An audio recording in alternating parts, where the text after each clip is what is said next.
Sanju Samsung कले बड़ भूल। संजू सैमसंग ऊपर एक्शन नेब कि आईसीसी? संजू आईसीसी रो नियम भांगीदेले कि?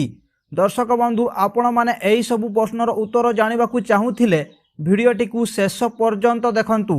संजू सैमसंग वेस्ट इंडीज विपक्ष मैच जीतिबा परे खुशी मनाइबा समय रे बड़ भूल करथिले।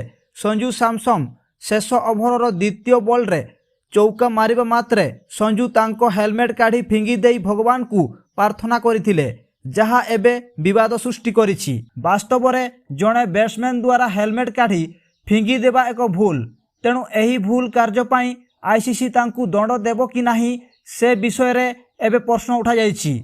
आईसीसी रो नियम हेउछि पड़िया रे हेलमेट किंबा बैट्स फिंगिबा अनुशासनहीनता बोली विवेचना करा जाए। एही कार्य पई आईसीसी संजू सैमसंग को जरिमाना लगाई पारे किंबा निलंबनर सम्मुखीन होई पारंती। तथापि एही विषय रे आईसीसी पक्षरु ए पर्यंत कौनसी सूचना प्रकाश करा जाय नाही।